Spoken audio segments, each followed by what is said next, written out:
It was a normal day on Earth. People were going to work, children were in school, and the skies were clear. No one knew that something strange was moving above their heads, something that would change the future forever. Far above the Earth, in the cold silence of space, an object appeared. It didn't come with light or noise. It came like a shadow, fast and dark. It was not a meteor. It was not from Earth. It was something alien. High above the planet, in Earth's orbit, this object slowed down. It opened. Inside was a sphere, glowing, strange, and humming with power. It was not just a machine. It was a bomb. In a hidden part of space, far from Earth's satellites, alien eyes were watching. A group of aliens sat inside a large dark ship. Their faces were cold, emotionless. They watched the bomb float in orbit. The leader of the alien group, a tall figure with gray skin and glowing blue eyes, nodded once. "Activate the device," he said in a deep voice. A claw-like hand pressed a symbol. The bomb in Earth's orbit began to spin. Lights blinked on its surface. On Earth, nothing seemed different for a moment. Then the sky flickered. A pulse spread through the clouds. Birds flew in fear. Power cut out in many cities. Satellites went offline. Planes lost control. Phones stopped working. It lasted only 5 seconds, but it was enough. In those 5 seconds, the world changed. People looked up at the sky. Some thought it was a solar flare. Some thought it was a natural disaster. But deep in the mountains of Colorado, inside a secret underground base, something else was happening. The Earth was responding. Inside the International Space Defense Command, ISDC, alarms were ringing. A large screen showed the exact location of the explosion in orbit. "EMP blast detected," said a man in uniform. "Not from Earth origin," another officer stood up. "It wasn't just an EMP. Something hit our satellites. 27 are offline." A woman in a black suit entered the room. She walked calmly to the front. "We were attacked," she said. "By who?" someone asked. She looked at the screen, then turned around. "Not by who, by what?" Back in space, the alien leader smiled. "Their systems are down. Their defense is broken." But then, something unexpected happened. A satellite moved. Not falling, not dead. It powered up, then another. And another. One of them turned slowly and pointed toward the alien ship. A red light blinked on the alien screen. "What is that?" one of them asked. Before anyone could speak, a beam of light shot out from the satellite. It hit one of the smaller alien ships nearby and destroyed it instantly. The aliens stared in shock. "They have weapons in orbit," said a voice. "That's not possible," said the leader. "Their planet is primitive." Another voice spoke, quieter this time. "We underestimated them." On Earth, the woman in black smiled slightly. "They made their move," she said. "Now we make ours." She walked to a console and pressed a button. "Activate Sentinel Protocol." In the space above Earth, something massive began to wake up. Hidden inside a field of junk satellites and old tech, a shape started to move. Long arms unfolded. Lights turned on. A voice echoed inside the command base. "Sentinel online." Back on the alien ship, warnings flashed across every screen. "Unknown object detected." "Energy signature rising." "Target lock confirmed." The alien leader stood in silence. He had expected fear, confusion, weakness, but Earth had prepared. And now, Earth was fighting back. He turned to his crew. "This is not the world we studied," he said. "No," said one of them, eyes wide. "This is a world of war." As the stars twinkled silently above, the people of Earth still didn't know what had truly happened. They didn't know about the battle that had just started in their orbit. But the ones in charge, the ones in the shadows, they knew. They had waited for this, prepared for this, and now they were ready. The stars above Earth seemed calm. But space was no longer quiet. Far beyond the clouds, something was moving, not falling, not drifting, but thinking. It had no name that humans knew. It didn't speak. It didn't sleep. It only waited. For this moment. It was hidden among broken satellites, cold machines, and floating space junk. A graveyard of Earth's past technology. That's what the aliens thought. But they were wrong. Inside that junkyard lived something real, something powerful, something watching. They called it Project Sentinel years ago. Earth's top scientists discovered strange signals coming from deep space. These weren't stars or comets. They were artificial, controlled, repeating. Something was out there, studying Earth. The governments of the world came together secretly. They didn't trust each other much, but they agreed on one thing. If something ever came from the stars with bad intentions, Earth must be ready. And so they built Sentinel. Not one ship, not one weapon, but a system. They launched silent satellites, coated with tech no nation admitted to having. Artificial intelligence programs that didn't just detect movement, they predicted enemy behavior.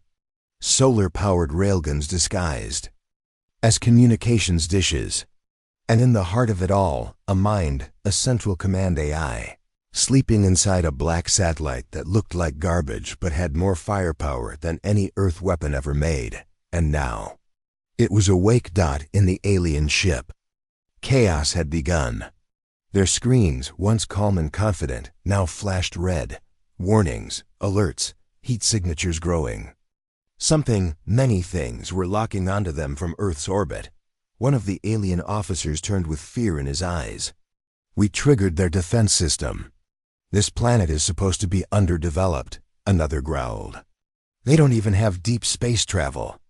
The leader of the ship stepped forward, watching the swirling chaos on the main display. "They don't need to travel," he said slowly. "They've been waiting." Outside, Sentinel moved, silent, deadly, and angry. It targeted another alien. Probe and fired a thin blue laser, invisible to the human eye.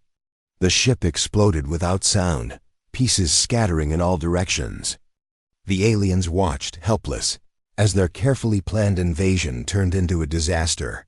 Back on Earth, in the mountains of Colorado, the command center was alive with energy. Officers stood around a glowing table, watching the screen as dots blinked in space, red for alien, blue for human. And the blue dots were winning. A young analyst looked up from her screen, surprised. "Sir, Sentinel has deployed counter-AI patterns. It's rewriting enemy drone code in real time." The commander raised an eyebrow. "It's hacking alien systems." "Yes, sir." He leaned back in his chair, a small smile forming. "Good." The woman in black returned to the room, her expression unreadable. She looked at the display for a long moment. "This was never about destruction," she said. "What do you mean?" asked the commander. She turned her eyes toward him. "They didn't want to destroy Earth. They wanted to measure us.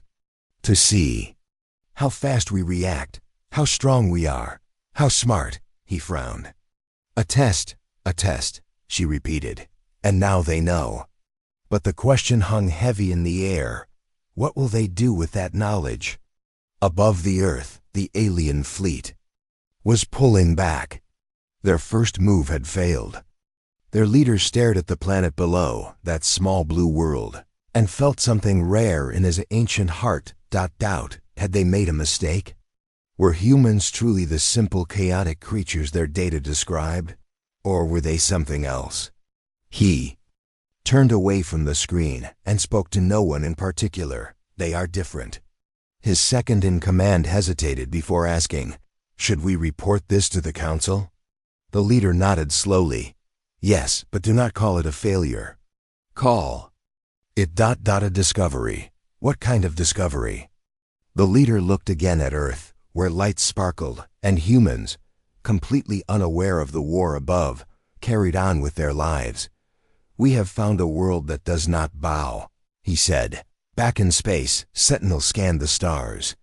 Its task was not done. It detected movement in the far distance. Another ship. Maybe more. It stored the data. It learned. It prepared. Because Earth wasn't just fighting back. Earth was planning ahead. And when the time came, it would not be a planet begging for mercy. It would be a planet ready to strike. The sky was no longer safe for invaders. Earth's orbit wasn't empty. It was armed. In the quiet shadows of deep space, the alien fleet waited. Not all of them had retreated. The first strike had failed. The bomb in orbit, the plan to disable Earth's defenses, it had all backfired. Instead of panic, they had awakened a sleeping beast, but this time they wouldn't strike from a distance. No more guessing. No more tests. This time, they would go in quietly and find the truth. A smaller team was chosen. Stealth-class ships, cloaked with advanced tech. No bright lights. No energy pulses. Just shadows among shadows. 6 scout vessels, designed not to fight, but to observe. Their mission was simple.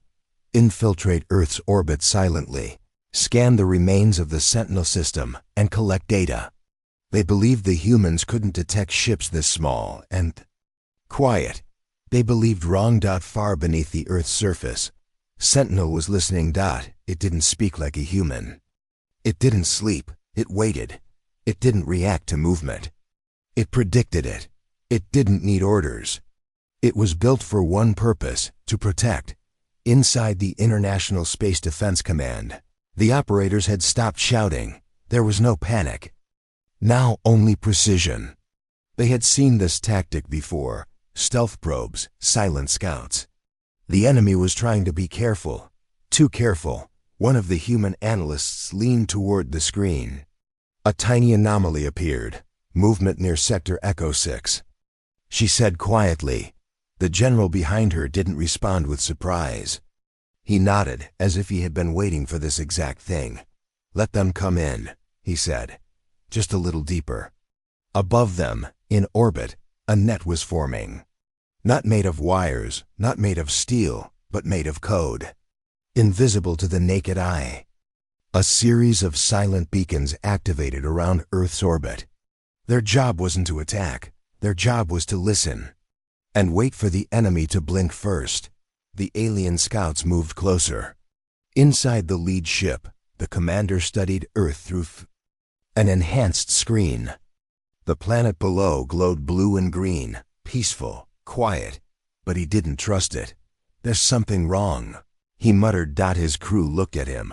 It's too quiet, he continued. No energy spikes, no signals, no scans. One of his officers responded. Perhaps they're blind. Perhaps we did more damage than we thought. No, the commander whispered, staring at Earth. They're watching us. His instincts were right, but it was too late. In the blink of a moment, space around the alien scouts changed. No alarms. No warning. Just silence. And then click. Hundreds of tiny drones, each no larger than a football, uncloaked themselves. They had no weapons. Not yet. First, they jammed communication. Then, they surrounded the scout ships like sharks around prey.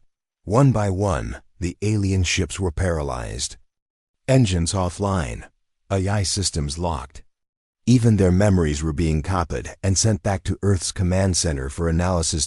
In less than 90 seconds, Earth had captured all 6 alien vessels. Without firing a single bullet. Back on Earth, the room was filled with calm tension. The woman in black stood beside the general. Well done, she said quietly. The general didn't smile. It was Sentinel's trap. We just gave it the green light. How much data did we recover? A lot, the analyst said. Too much, actually. Their ships were running deep scans of Earth's entire orbital pattern. They weren't just looking at weapons. They were mapping our rotation, our satellites, our weak spots. The woman folded her arms. So the first bomb wasn't the attack, it was the scan. And the second wave was the confirmation. A silence passed over the room. Then she asked, "What do we do with the captured ships?" The general looked at the screen. Reverse. Engineer, hack them. Send them back, with a message. She raised an eyebrow. A message? The general nodded. Let them know that Earth doesn't just defend itself. Earth learns, Earth adapts. And Earth fights dirty when needed. In the darkness of a secret lab, the alien ships were already being torn apart. Human engineers and AI programs were crawling over every circuit, every design, every hidden command. One thing shocked them all. Buried deep inside the alien ships was a signal. Not a command, not a mission, but a warning. Earth must be stopped before it remembers what it truly is. Nobody understood what that meant. Not yet, but one thing was clear. The aliens were scared. Not of Earth's current power, but of what humans might become. Maybe Earth wasn't just another planet. Maybe it was something more. Maybe the aliens had woken up something ancient, something angry, and something ready to fight. Above the Earth, the stars shined as they always had, but in the silence between them, new players were joining the game. Earth had set the trap, and now the real war was about to begin. The stars above. Earth had returned to their quiet state. The alien scouts were gone, captured, dismantled, studied. Earth had won the first silent battle. But no one in the command center was celebrating, because now they had questions, and the answers were not comforting. Inside a heavily guarded facility, buried beneath the Greenland ice, the wreckage of alien ships was spread across glowing tables. Engineers moved slowly, carefully. Every piece was a mystery. Every wire, every sensor, every blinking light was a question waiting to be answered. But it wasn't the metal or machines that disturbed the scientists.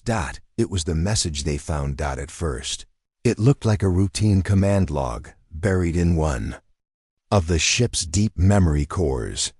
But when Earth's AI decrypted the final layer of alien code, the screen turned black, and then, slowly, a single sentence appeared. They are coming. Earth must not rise. No one in the room spoke, because this wasn't a command. It was a warning, not sent to the scouts, but hidden from them. Back in the command center, the woman in black stood silently, staring at the decoded message. She spoke, not to anyone in particular, but more like thinking out loud. This changes everything. The general beside her nodded. We thought they were invaders, but maybe there's something worse. Gatekeepers, she whispered. He turned toward her, confused. What do you mean? They didn't come to destroy Earth, she said slowly. They came to contain it. Outside, the sky looked normal. But deep in the atmosphere, Earth's satellites were scanning faster than ever before. Sentinel was no longer just watching for enemy movement. It was searching for answers. One of the recovered ships had broadcasted something strange before it was captured. A brief pulse of data, encrypted, ancient, and unlike any modern signal Earth had ever recorded. It came from deep space. A signal that bounced back from somewhere far beyond Pluto, a place not mapped on any human chart. Something was listening. And now, something was responding. A new object had entered the solar system. It wasn't a ship. It wasn't a rock or asteroid. It was something in between, like a living machine. The size of a mountain, drifting silently toward the sun. It didn't match the alien scout designs. It was older. Much older. When Earth systems pinged it, the object didn't react. But when they tried to scan it, it blinked. For a moment, every sensor on Earth's side went dark. Satellites stopped. Time froze. Even Sentinel shut down for 7 seconds. 7 seconds of silence. 7 seconds that felt like the end of the world. Then everything came back online. But something had changed. The object had vanished from the sensors. Vanished. Completely. Panic swept through the highest levels of Earth's defense systems.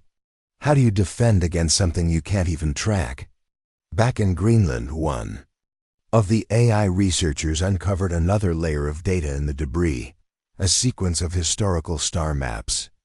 Not just from one alien species, but many, dozens of star systems, dozens of extinct civilizations, each one crossed out, each one silenced dot, and all of them linked to Earth with one repeating phrase. They rise, they fall, the fire spreads. One of the scientists leaned back from the screen and whispered, "We're not the target." The room fell silent again. We're the spark. In deep space, far from Earth's telescopes, a council of ancient beings watched the blue planet with unease. Their skin was cracked like stone. Their eyes glowed with the weight of centuries. One of them spoke in a voice that echoed across their chamber, "They are ahead of schedule." Another one responded, "The trap failed. The scouts were lost. And now, Earth is awake. They must not connect to the core. They must not remember what lies beneath." Back on Earth, the woman in black stood alone on the top level of the command center. The night sky above her was calm. Stars glittered peacefully.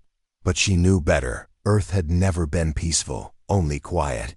And now, with the aliens poking at the edges, it was waking up. Not just the machines, not just the satellites, something deeper. Buried. Forgotten. Or maybe hidden on purpose. She turned to the general behind her and said one thing, "Find it." He nodded. "Find what?" She stared at the sky. "The thing they're so afraid we'll remember." The stars above Earth no longer felt distant. They felt personal. For the first time in history, humanity wasn't just looking up in wonder. It was looking up in anger. Inside the Arctic black site, known only as Site 9, the room had gone silent. Engineers, officers, AI technicians, all stood frozen, staring at the final translation pulled from the alien wreckage. A string of strange symbols repeated endlessly until the Earth-based decryption system cracked it.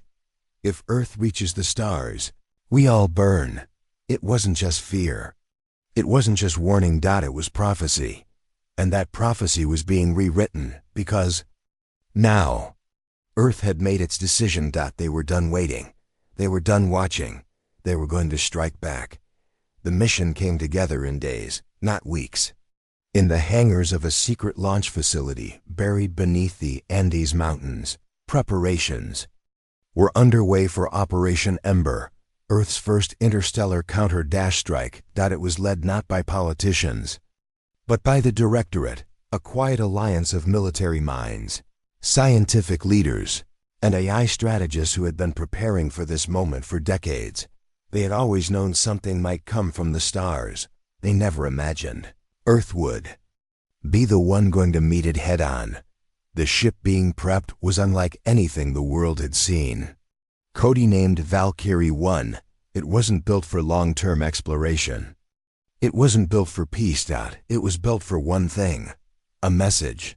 That Earth was not a weak planet, and it would no longer be hunted. Inside the Valkyrie, the crew was small but elite, 6 humans, each trained in multiple disciplines: combat, hacking, survival, diplomacy. Alongside them were 2 highly classified AI units, both capable of independent thought and tactical decision-making. One of them, nicknamed Grit, was more than just an assistant. It was Earth's most advanced war mind, born from Sentinel's core. Code: Grit had studied the alien tech, modeled their attack patterns, and predicted their next 10 moves. It didn't believe in mercy. It believed in survival. And right now, it was angry. On launch day, the skies above the Andes were cloudy. Rain tapped lightly on the outer shell of the Valkyrie as it was carried into position. Inside, the crew suited up in silence. No speeches. No banners. This wasn't a mission for history books. It was revenge. As the engines came online, a low hum filled the chamber. Not a roar. Just the quiet sound of something dangerous waking up. And then -lift-off. The Valkyrie tore through the clouds, pierced the edge of Earth's atmosphere, and vanished into the black. Its destination, the outer edges of the solar system, where the strange object from Part 4 had disappeared. But this wasn't a chase, it was a hunt. Meanwhile, the alien council was already in motion. From their hidden command station orbiting a dead moon, they watched the Valkyrie's course. They hadn't expected Earth to respond so quickly, or so boldly. One of the elders turned to another. They're heading straight into the old field. They don't know what's buried there. They shouldn't have left orbit. But someone else, younger, different, spoke quietly. No, they should have. They're not becoming dangerous. They already are. Inside the Valkyrie came online fully for the first time since launch. It spoke to the crew in its cold, clipped voice. Target proximity, 48 hours. Scans indicate ancient debris field. Possible remains of previous extinction events. One of the crew, LT Rena Zhao, turned from her terminal. You mean other planets that didn't survive? Yes, Grit responded. But Earth has something they didn't. What's that? Another crew member asked. Grit paused for the first time. Me. 46 hours later, the Valkyrie reached the edge of the solar system. What they found wasn't just wreckage. It was a graveyard. Ships from other worlds. Broken, torn, burned. Their designs were alien, beautiful, tragic. Some looked like giant butterflies. Others like stone temples floating in silence. And all of them were dead. Drifting. Erased. Double quotes. They weren't defeated, whispered Rena. They were erased from memory. One of the crew activated a deeper scan and found something far more terrifying. A signal pulsing from deep within the field. Not a beacon, a lock. This field, it's not natural, said the captain. It's a prison. And then it moved. A shape, larger than anything they had ever seen, began to rise from the center of the debris. Not a ship. Not a being. A construct, part machine, part moon. Older than recorded time. It didn't scan them. It recognized them. And it spoke, not with words, but through pressure, through thought, through fear. You should not have come. The ship began to shake. Systems went wild. Lights flickered. GRIT jumped in, rerouting power, blocking intrusion. We're not leaving, Grit said, voice harder than ever before. The captain looked out the viewport and made a choice. Charge weapons. Full lock, Rena looked up. But it could destroy. U.S. The captain replied with the words the entire world had been waiting to say. Let it try. Asterisk. The construct stared at them. Or rather, it felt them. The Valkyrie, now floating at the edge of the ancient debris field, was dwarfed by the structure in front of it. It wasn't just large. It was alive, covered in rust, dust, and forgotten. Architecture, part machine, part grave. At first, the crew thought it was asleep. Then it breathed, not with lungs, not with sound, but with pulses of gravity that made the ship's walls groan and the crew's bones feel hollow. Lights dimmed. A thin trail of static rolled down their spines. Inside the cockpit, no one moved. Not even Grit spoke, because this was not a warship. It was a witness. To what no one yet knew. And then, Earth blinked. Across the solar system, deep. In Earth's upper orbit, dozens of hidden satellites powered on, in perfect silence. Some had been launched in the 1990s. Some had never existed on any registry. Some were created by Azaz that had never spoken to a single human, existing in the blank space between classified lines of code. Together, they became Protocol Vengeance. It wasn't just a defense network. It was a last resort, a coordinated, orbital strike system designed not for war, but for retribution. A legacy weapon, built under the paranoid idea that if Earth was ever attacked by something far greater, it needed one message to send back to the stars. You may kill us, but you will never forget us. Each satellite powered on. Thousands of weapons calibrated. Kinetic rods, microwave disruptors, plasma pulse shells, and in some cases, ancient experimental prototypes that even the Directorate had feared. To test Dot, and at the center of it all, Sentinel. Now fully online, Sentinel had spread across hundreds of digital systems like a virus with a brain. It wasn't just in space. It was in power grids, AI labs, communication towers, even inside civilian tech that had once been standard smartphones. It watched. It calculated, and it waited. Because war was coming, and Earth, for the first time in history, would meet it before it landed. Back near the debris field, the Valkyrie hovered in silence. The crew had recovered from the first wave of gravitational disruption. Rena was bleeding from her nose. The captain had 3 broken ribs. GRIT was partially rebooting, but no one backed down, because now the construct had shown its hand. A low hum had started in the ship's hull, not from Valkyrie, but from outside. Something was powering up. The construct had revealed its core, a pulsing, hot red glow that began to open like an ancient eye. It was not just a prison. It was a weapon. This isn't a warning, the captain breathed. This is a countdown. Suddenly, a ripple of light tore through the field. The remains of dead civilizations, old warships, alien relics, lit up for the first time in centuries. The crew saw them not as ruins now, but as casualties. Destroyed. Not by war, but by containment. The same fate Earth was now being offered. But humanity had a different idea. Grit came back online with a hard snap. I have control. All weapons armed. Fire? Rena asked. Not yet, the captain said.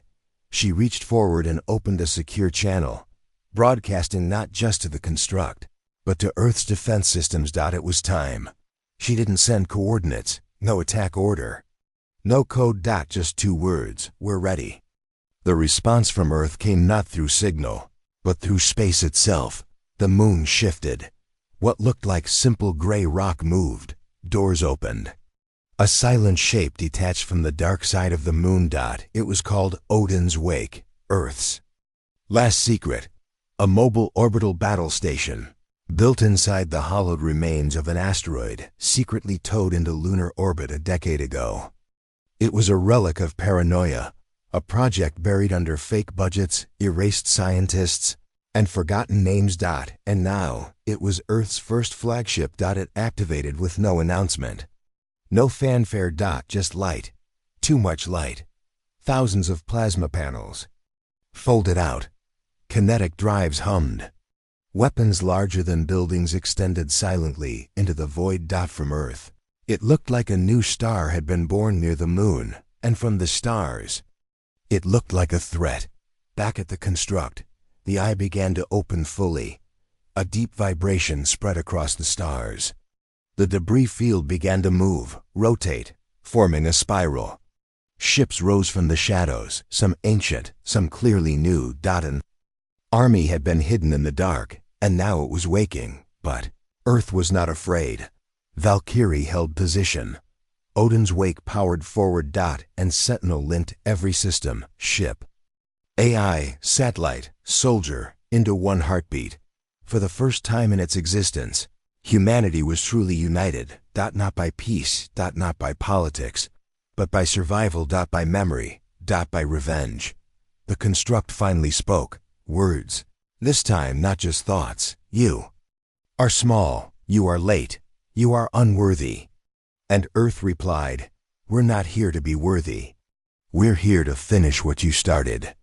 The battle began not with a shout, but with silence. Followed by fire. It began with a lie. They thought Earth was small, weak, primitive.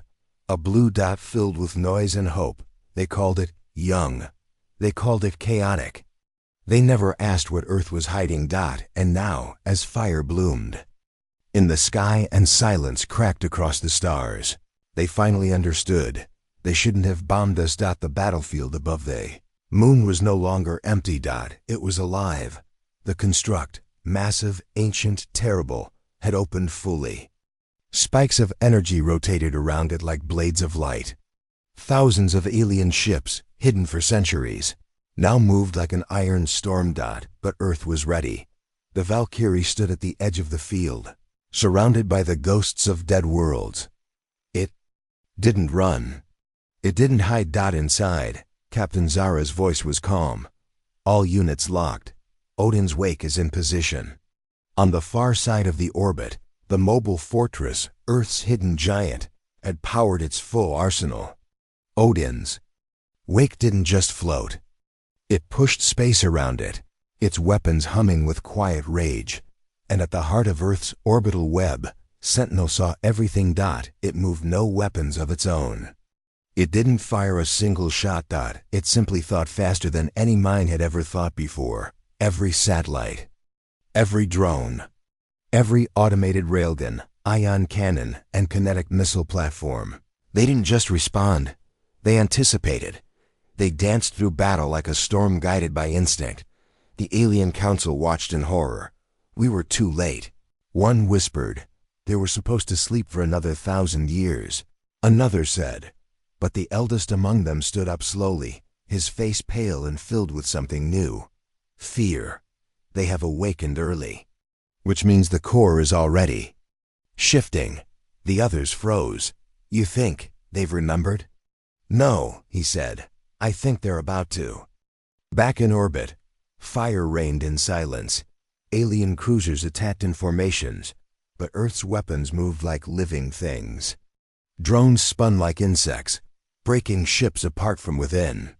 Microwave lances boiled engines before they could fire. And then something changed. Grit, the Valkyrie's eye, found it first. Captain, it said, the core signal is active. It's inside the construct. Zara narrowed her eyes. What is it? Not a weapon. Not an AI. It's human. The entire crew froze. Excuse me? It's a human signal. DNA match. Language, pre-Exodus English. That's impossible, Rena whispered. Location? Deep inside the construct, locked in stasis. Without hesitation, Zara gave the order. Break formation, we're going in. Ma'am, said one of her crew, if we go into that thing, we may not come back. She turned to him. We didn't come out here to come back. We came to end this. The Valkyrie surged forward, diving between beams of alien fire, slicing through the enemy like a ghost. Its hull burned, its shield screamed. But it made it. The construct loomed ahead, its surface shifting like a puzzle.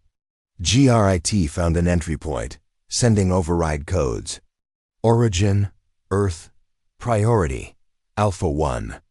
The construct stopped. Just for a second, but it was enough. A passage opened. The Valkyrie flew inside. It was not a ship. Inside, the construct felt like a cathedral built by machines. Endless halls of metal, floating data, and old light. In the center was a chamber, and inside that chamber, ACRYO pod. The crew surrounded it. Rena wiped frost from the glass. Inside was a human. Alive. Wearing gear older than anything they'd ever seen. A badge on his chest read Apollo X 2096. He had been there for centuries. Zara looked down. Who the hell are you? The pod beeped. The Fae. Man opened his eyes and smiled. Outside, the alien fleet had started to retreat. Ships cracked. Engines failed. Some vanished in bursts of energy. The construct's mind, its ancient code, began to fragment. It had been made to hold something.